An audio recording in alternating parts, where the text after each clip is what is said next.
আমারটা কম রাখবে না না কমে দিছো আমার 60 টাকা কম পাচ্ছ না ভাই জানিস? হ্যাঁ আজ সাইকেল ধরে কি টাকা দিয়ে যাচ্ছ 205 টাকা মাছ আনছো। ওটা কি এটা ইলছে অরিজিনাল ওই তো হ্যাঁ এটা অরিজিনাল। 600 করে আনছো 800 টাকা করে বেচা দাও। হয় নাকি? হ্যাঁ 3 কেজি আনছো একটা রাখুন খাবার জন্য। ইয়ে হয়ে গেছে যে ওই নরম ইলটা নরমই নরম নরম হয়েছে তো ওই জন্য আমি নামটা রাখি না ইলটা সাদা আছে একটু নরমটা। আমার বাড়ির দুইটা লোক তো এক হবে দুইটা যেই কতলাই হোক একটা। তো এই কাকুটা না মাঝে মাঝে যায়, প্রতিদিন যায় না, এই মোটামুটি 1 সপ্তাহ পর বা 10 দিন পর পর একদিন করে বাড়ির সামনে দিয়ে যায়। আর বেশ ভালোই মাছ আনে, মানে মাছগুলো সব টাটকা আনে। তো এখান থেকে যে মাছ নেওয়া হলো। বালিশ সাজাচ্ছে ও, এখন কি করবে? ওর মাকে ডাকবে বালিশ সাজিয়ে। হ্যাঁ হ্যাঁ কি হলো? হ্যাঁ হ্যাঁ বালিশ এখন কি করতে হবে? হ্যাঁ হ্যাঁ হ্যাঁ হুম। এদিকে সকালবেলা খাবার দিয়ে দিলাম বেগুন ভাজা, কাঁকরোল ভাজা, 2 ছেলের জন্য 2টো ডিম সিদ্ধ, আলু সিদ্ধ আর মুসুরির ডাল। এগুলো দিয়েই এখন ওরা খাবে। আর ওর বাবাকে বললাম খাইয়ে দাও। তো তো এখানে 3 জনের ভাত, 2 ছেলে প্লাস হচ্ছে বড় হেলদি ফ্রুট, কিন্তু ওগুলো খায় না, ওর জন্যই নিয়ে আসা হয়েছে। এখানে যেহেতু মালটা, আপেল, কিন্তু ও খায় না, ও খায় না। আলো কি আনো টকটাই খাবে। চলে আসলাম বন্ধুরা তারপরের দিন। মাঝখানে একদিন কিন্তু ব্লগ আমি দিইনি। তো তার কারণটা কী বলতো, শরীরটা একটু খারাপ ছিল আমার। মানে দুপুরের পর থেকে না এত শরীর খারাপ ছিল, মানে মাথা ব্যথা শুরু, তার সাথে পা ব্যথা। আমার না একটা পা, মানে ডান পাটা এত ব্যথা হয়, মানে কি বলবো আর। মানে যখন ওই ব্যথা ঘটে তখন আর আমি কিচ্ছু করতে পারি না। মাঝে মাঝে ওড়না দিয়ে, তারপর সায়ার যে ডুরিগুলো দিয়ে থাকে সেগুলো দিয়ে এত শক্ত করে বেঁধে রাখি, কি বলবো। এখন তারপরে যখন বান খুলি একদম দাগ হয়ে যায়। আর এত শক্ত করে বাঁধি তখন আমার বড় বলে কি রক্ত চলাচল করাই বন্ধ হয়ে যাবে, এরকম অবস্থা করে বেঁধে রাখি। মানে এত ব্যথা, আমি থাকতে পারি না। অনেক কিছু লাগিয়েছি জানো, অনেক তেল লাগিয়েছি, তারপর মুভ, ভলিনি থেকে শুরু করে দেখলে তো, তারপর ভলিনি স্প্রে, 3-4 রকমের তেল, ভাজা তেল বা এমনি বিষে, মানে কি বিষহরি একটা তেল, সব তেল লাগিয়েছি, কোনো লাভ নেই। ওই আমার পায়ের ব্যথা যায় না। তো দেখি আমি 2-1 ডাক্তার দেখাতে যাব। তোমাদের সাথে তো শেয়ার করবো। এর আগে বলেছিলাম ডাক্তার দেখাতে। আর এক দিদিভাই আমাকে কমেন্ট করে বলেছিল যে তোমাকে কোনো কথা বললে তুমি শোনো না, তুমি তোমাকে অনেক ওষুধ খেতে বলি তুমি খাও না। তো না, এটা ভুল। এই মোটামুটি 1 সপ্তাহর একটু বেশি হলো, মোটামুটি 10-12 দিন হলো আমি আয়রন আর ক্যালসিয়াম ওষুধটা খাচ্ছি জানো। খুব খুব ভালো উপকার পাচ্ছি। আয়রন ট্যাবলেটটা বলেছে আমাকে কখন জানি না, ক্যালসিয়ামেরটা সকালবেলা ভাত টাত খেয়ে খাই, আর আয়রন ট্যাবলেটটা রাতে শুতে যাওয়ার সময় খাই। তো খাওয়ার পরে না একটু ভালো লাগে, মানে আগে যেরকম একদম খুব শরীরটা দুর্বল লাগতো এখন আর অতটা লাগে না। মানে লাগে তো ঠিকই দুর্বল, কারণ বুঝতেই পারো, কিন্তু মানে আগের থেকে একটু আমি ভালো আছি আর কি। দেখতেই পারছো তোমরা হয়তো বা। তো যাই হোক, তো এখানে কিছু একটা কথা বলি, তোমাদের সাথে কিছু কথা শেয়ার করব। তো আশা করি তোমরা শুনবে। তো এদিকে দেখো, ঘুম থেকে উঠেই দেখি এই যে এই জায়গাটা পড়ে গেছে। রাত সকালে নাকি খুব বৃষ্টি হয়েছিল। আসলে আমার তো ওই ভোরের দিকেই ঘুমটা লাগে, সারা রাত সেরকম ঘুমাতে পারি না। ওই 3টা, 3:30, 4টার দিকে আমার একটুখানি ঘুমটা ভালো হয় আর কি। তারপরে তো আবার ওই 6টা বাজতেই উঠে পড়ি, কারণ এদিকে আমার সংসারে কাজ করতে হবে। ভালো করে উঠানটা ঝাড় দিয়ে নিচ্ছে। এদিকে কিন্তু ঘর দৌড় মুছেই নিলাম, দেখতেই পেলে ঘর দৌড় মুছে এদিকে উঠান ঝাড় দিচ্ছি। আর বৃষ্টি হালকা হালকা পড়ছে, বেশি না, হালকা হালকা। তো ব্যাপার না কোনো, কারণ আমি সকালে স্নান করে নিই। তো স্নান করে পুজো টুজো দিয়ে তারপরে এদিকে যাবো আর কি। তো এখানে একটা কথা বলি, সত্যি বলছি বন্ধুরা, উচিত কথা যখন আমরা স্পষ্ট কথা স্পষ্টভাবে বলি, বা যেটা সত্যি, মানে আমি যেরকম মানুষ, আমি আমার দিক দিয়ে বলছি, আমি না কীরকম বলো তো, আমি যেটা সত্যি সেটা স্পষ্টভাবে বলি। আর ওরকম করে একদম বানিয়ে কথা বলা বা মানুষের মন জয় করে কথা বলা আমি বলতে পারি না। মন জয় করে কথা বলা কী বলতো, মানে আমি একজনের সাথে কথা বলছি, আমি ভাবছি যে একে যদি এই কথাটা বলি না ও খুব খুশি হবে, তো তাকে খুশি করার জন্য আমি কিছু বললাম, যেরকম আমার দর্শকদেরই কথা বলছি। অনেক সময় হয় না, আমরা দর্শককে খুশি করতে বা দর্শকের মন জয় করার জন্য আমরা এমন কথা বলি যাতে দর্শক আমাদের বাহবা দিবে যে বাহ এত ভালো এত ভালো, কিন্তু আমি সেটা পারি না। আমি যেটা সত্যি আমি সেটাই বলি, তাতে করে 10টা লোক যদি আমাকে ভুল বুঝুক কিছু করার নেই, আমি যেটা সত্যি আমি সেটাই বলি। তাই হয়তো বা অনেকের আমি প্রিয় না, অনেকে ভালোবাসতে পারে না, কিন্তু একটা কথা কি বলতো, যতটুকু লোকের ভালোবাসা পাবে ততটুকু যদি অনেস্ট থাকে তাহলে আর জীবনে কিছু প্রয়োজন না। যেমন পরশুদিনের ভিডিওতেই একজন কমেন্ট করেছে, তুমি ভালো না, তুমি তো ভালো না, বা ভালোবাসা পেতে হলে ভালোবাসা দিতে হয়, এরকম টাইপের এক দিদি কমেন্ট করেছে। সত্যি ভালোবাসা দিলে ভালোবাসা পেতে হয়, মানে ভালোবাসা দিলেই তুমি ভালোবাসা পাবে, সেটা কিন্তু সবার ক্ষেত্রেই প্রযোজ্য, আমার ক্ষেত্রেও প্রযোজ্য বা তার ক্ষেত্রেও প্রযোজ্য, যে ভালোবাসা দিবে। শুধু আমি দিয়ে গেলাম তাহলে হয় না, ভালোবাসাটা দু তরফ থেকেই থাকতে হয়, তাই না? আর আমি জানি না, হয়তো বা আমি দিতে পারিনি, ঠিক আছে। আর আমি সত্যি এখন আর ওই ভালোবাসা পেতেও চাই না আর ভালো হতেও চাই না। আমি এখন যেরকম আছি সত্যি আমি এরকমই থাকতে চাই, যেরকম আছি। একটা কথা কি বলো তো, যখন তুমি নিজে হ্যাপি থাকবে না তখন সব ঠিক। তো আমি এখন এটাই শিখেছি, আমাকে নিজে ভালো থাকতে হবে, আমার জন্য না হোক বাচ্চাদের জন্য। এই ডিপ্রেশন নিয়ে বা মানুষকে প্রমাণ করতে যে আমি ভালো বা আমার কথা শোনো, আমাকে বোঝার চেষ্টা করো, না, দরকার নেই। আর কাউকে বোঝাতে তুমি কোনো দিনও পারবে না, কারণ যে যেরকম যেটা বুঝেছে সেটাই বুঝবে। তো যাই হোক, এটাই তোমাদের সাথে বলার ছিল। আর এদিকে দেখো এখন বাসি বাসনগুলো মাজছি, কালকে মাজতে পারিনি, কালকে না বৃষ্টি হয়েছিল যার কারণে আর মাজতে পারিনি, তাই সকালবেলায় মেজে নিচ্ছি। আর কী জানি বলতে চাইলাম, অনেক সময় অনেক কথা না মনের মধ্যে ভেবে রাখি যে এটা বলবো, পরের দিন আর ভুলে যাই জানো।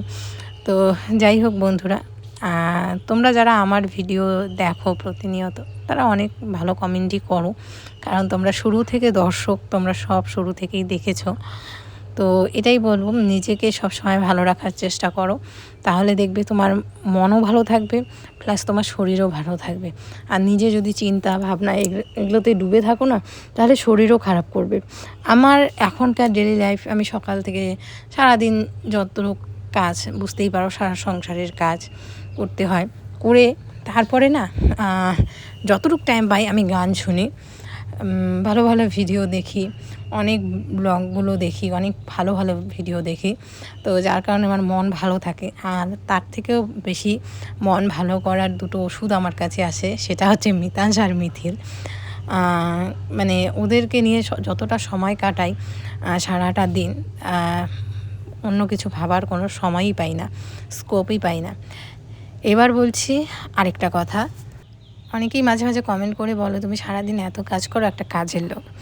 আমাদের এই গ্রামে, আমাদের গ্রামটা যদি একটু রাস্তার পাশে হতো, মানে গ্রামটা বলছি, আমাদের বাড়িটা যদি একটু রাস্তার পাশে হতো তাহলে অনায়াসে আমি কাজের লোক পেয়ে যেতাম। যেরকম জয়ন্তী বাজারের কাছে বা আমার মামার বাড়ি যেরকম রাস্তার পাশে, অনায়াসে কাজের লোক পাওয়া যায়। কিন্তু আমাদের বাড়িটা অনেকটা ভেতরে, মানে কি বলতো, একটা নদী পার হয়ে, বাঁশের শেকই পার হয়ে, মানে রাস্তা থেকে, পাকা রাস্তা থেকে আমাদের বাড়ি আসতে মোটামুটি 10 মিনিট লাগে। যারা আমার ভিউয়ার্সরা আমার বাড়িতে এসেছে তারা সবসময় বলেছে যে তোমার বাড়িটা অনেকটা ভিতরে, মিতো অনেক ভিতরে। সত্যি আমাদের বাড়িটা অনেক ভিতরে, একটা স্কুল বলো, বাজার বলো, বা একটা ভালো দোকান বলো, কিচ্ছু নেই আমাদের এইখানে। সব কিছু ওই বাজারের সাইডে বা রাস্তার সাইডে। বাড়িটা ভেতরে হওয়াতে কি হয়েছে বলো তো, কোনো কাজের লোক, মানে ওইদিকের কাজের লোক এদিকে আসতে চায় না। আর রইল বাকি গ্রামের লোক, গ্রামের লোকের সবার বাড়িতে প্রায় 1 বিঘা 2 বিঘা 3 বিঘা এরকম করে জমি, সবাই ক্ষেতের কাজেই ব্যস্ত থাকে, কেউ মানুষের কাজ করতে চায় না।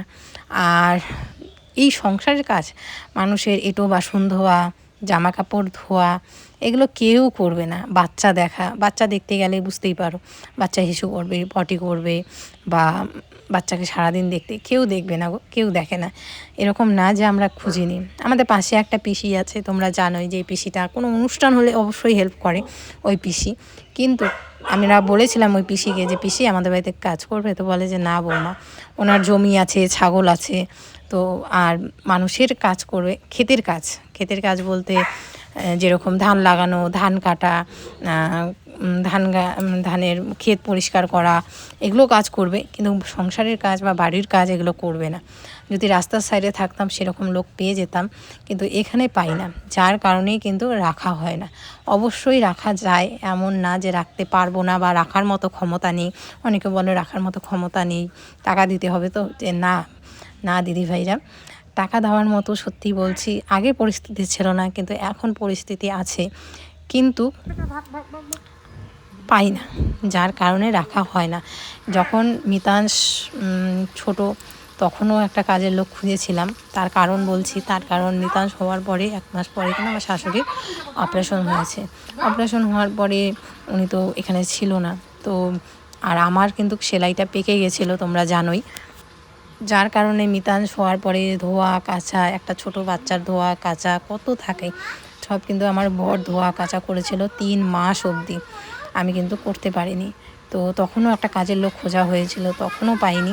প্লাস মিথিল হওয়ার পরেও আমরা কাজের লোক খুঁজেছি যে করবে নাকি, কিন্তু করবে না। আর টাউনের ওদিকে বলতে ওই বাজারের ওদিকে বলেছিলাম, তো বলে যে না, বাড়িতে মানে গিয়ে কাজ করে আবার রাতে করে আসা সম্ভব না, আর এই কাঁথা কম্বল ধোয়া যাবে, কিন্তু ওই রাতে আসতে হবে।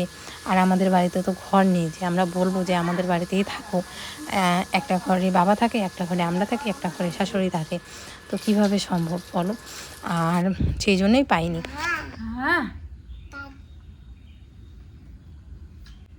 যখন ঘর মুছছিলাম তখনই ছোট মানে বড়টা তো আগেই উঠছে, ছোটও উঠে বসে ঘুম থেকে। যখন আমি মানে করছিলাম, ঘর মুছছিলাম, তখনই ছোটটাও ঘুম থেকে উঠে পড়েছে। ওর বাবা এতক্ষণ রাখলো, এই বাসন মাজলাম, উঠান ছাড়লাম, জামা কাপড় ভিজালাম, স্নান করলাম। তো এই যে মহারাজকে এখানে যে বসিয়ে রেখেছি এখানে, তো এখন আমি পুজো দিব, পুজো দিলে ব্যাস সকালের কাজ একদম মোটামুটি অনেকটাই শেষ। তাহলে যাও, নামো নামো নামো নামো নামো, এখান থেকে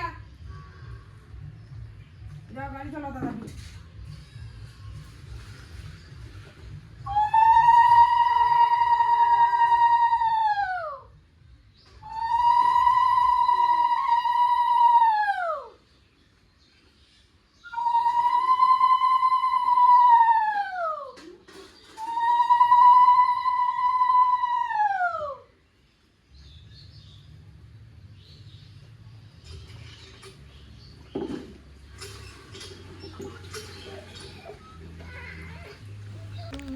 অনেকেই বলো তুমি বাইরেই শুধু পূজা দাও, তোমার ঠাকুর ঘর নেই, তো আজকে দেখিয়ে দিলাম। এই হচ্ছে আমার ঠাকুরের আসন, আর এই হচ্ছে আমার বাড়ির ঘরের ঠাকুর। তো দেখো লক্ষ্মী ঠাকুর, লক্ষ্মী নারায়ণ, সব ঠাকুর আছে আমার ঘরে। আর দেখো কি সুন্দর করে আজকে ঠাকুরের আসনটা সাজিয়েছি, বেশ ভালো লাগছে। ফুল দিয়ে এইভাবে সুন্দর করে ঠাকুরের আসনটা সাজালে কি সুন্দর লাগে না, মনে হয় এখানেই বসে থাকি। তো দেখো কি সুন্দর করে পুজো দিয়েছি, আজকে মন ভরে গেছে পুজো দিয়ে, জানো এত ফুল পেয়েছি।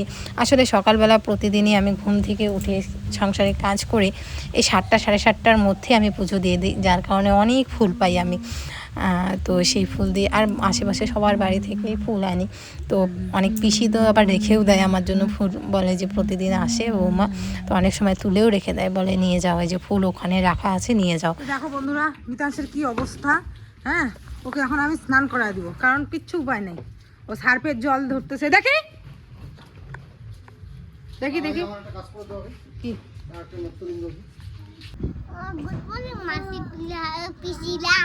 এখন আমরা ঘুমাবো, এখন আমরা দুধ খাবো, আমাদের সকাল সকাল চান করা শেষ। কেমন করে শান? এদিকে ছেলেদের দুধ মুড়ি খাইয়ে দিলাম, খাইয়ে দাইয়ে তারপরে এদিকে মিতাংশকে বই নিয়ে বসালাম আর ওকে বললাম একটু তরকারিগুলো কেটে দিতে। বাবা বাজার থেকে শাক নিয়ে আসছে, আজকে বেগুন বিক্রি করতে গিয়েছিল। তো দেখো এই 2 রকমের শাক, লাল শাক আর হচ্ছে পাট শাক নিয়ে আসছে। আজকে লাল শাক রান্না করব, পাট শাকটা কালকে রান্না করব, একদিনে 2টো শাক রান্না করব না। আর আমি এখন মিতাংশকে বই পড়াচ্ছি। তোমরা অনেকেই বলো যে তানিশ কেন বই পড়ায় না, ওর কাছে পড়তে চায় না। ওর কাছে যদি মিতাংশকে বলি বই পড়াতে, ওর মাথার মধ্যে উঠে থাকবে, না হলে হচ্ছে মানে পড়বেই না। আর আমার সাথে একটুখানি ওরকম মানে ওগুলো করতে পারে না, যার কারণে আমি ওকে বই পড়াই।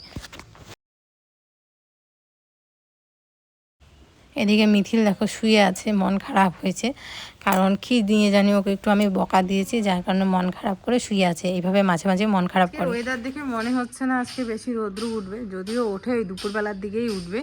তো যা জামা কাপড় ছিল সব ধুয়ে ওই যে বালতিটার মধ্যে রেখেছি, এই দেখো কলে বাথরুমের ওখানে। ওটা আমি পিছনে নিয়ে যাব না, কারণ ওদিকে প্রচুর সাপ সুপ ভরে। এই যে এই ছেলে বেড়া বেড়া, দেখছো ফ্রিজের ভিতরে ঢুকে। বাবা বেরো বেরো, না না এটা নিয়ে যাও, এটা নিয়ে যাও, এটা নিয়ে যাও, এটার মধ্যে অনেক আছে। যাও যাও বাড়ি যাও, বাড়ি যাও, বাড়ি যাও। সর্দি যদি লাগে না তখন বুঝবি মজা কীরকম লাগে। এখন কিন্তু সর্দি লাগলে হসপিটালে বলে রাখে। তো এদিকে যে রান্না করে মোছামুছি সমস্ত কিছু করে রাখলাম। আর এখানে তো ভাত হয়েছে, এটার কি দেখাবো। আর এখানে করেছি একটা নিরামিষ তরকারি। এখানে নিরামিষ তরকারি মূলা, বেগুন, আলু, বাঁধাকপি আর কি ছিল জানি, মূলা কুয়াশ, এগুলো দিয়ে একটা ঘন্ট করেছি। আর তার সাথে এখানে লাল শাক করেছি, তার সাথে এখানে করেছি লাল শাক। এটা তোমাদের দাদাভাই আর মিতাংশ অল্প খেলো, আর বাবা খাবে আর আমি খাবো। আর এখানে আলু সেদ্ধ, ডিম সেদ্ধ, ছোট ছেলের জন্য ডিম সেদ্ধ, বড় ছেলে তো ভাত খেলো, আর আলু সেদ্ধ। আর এখানে আছে ডাল, মুসুর ডাল। তো এই হচ্ছে আজকে রান্না বান্না করে বাসনপত্র ধুয়ে সব রাখলাম। আজকে দুপুর 2টা বাজে ও ঘুমায় নাই, এক ফোঁটাও ঘুমায় নাই, ও এখন খেলতেছে। বলটা মারি আমার পাশার যে মার দিলি ওরা কাই কাই চি চি চি চি চি। পুলিশকে ফোন করব? হ্যাঁ দেখ তবে পুলিশের ভয় দেখায়। হ্যালো পুলিশ, আসো তো, মিতেশ আমাকে মার দিছে পাশার মধ্যে বেড দিয়া, নিয়ে যাও ভাই। গাড়ি সেটা গাড়ি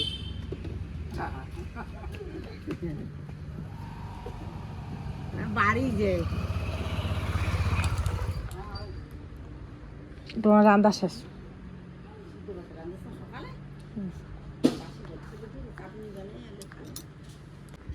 এদিকে কিন্তু মিথিল সুন্দর ঘুমাচ্ছে, আর আমি এদিকে ভাত বসেছি, কারণ আজকে পাড়ার একটা বাড়িতে আছে কি বলে পুজো তো না, কীর্তনের নিমন্ত্রণ দিয়ে গেছে।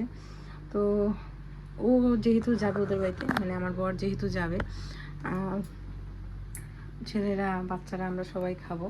আর যেহেতু আজকে সকালবেলা ভাত বসিয়েছি না, চাল একটু বাড়ন্ত ছিল, অল্প রেখেই ভাত বসিয়েছিলাম চাল। তো এই যে চালের বস্তা নতুন নিয়ে আসলো, এই যে এই চালটা আমরা খাই, চালের বস্তা নিয়ে আসলো। তো এই যে এখানে ভাত বসিয়েছি, এই 3 পোয়ার মতো চাল নিয়েছি, ছোটো যে 3 পোয়া কৌটোগুলো, 3 পোয়ার মতো চাল নিয়েছি। তো এদিকে দেখো এখন বিকেল এই 4:30টার মতো বাজে, বিছানা পাটি সব সুন্দর করে গুছিয়ে নিলাম, ওই বিছানার চাদরটা তুলে ফেললাম। আজকের ব্লগটা এখানে এন্ড করছি। সবাই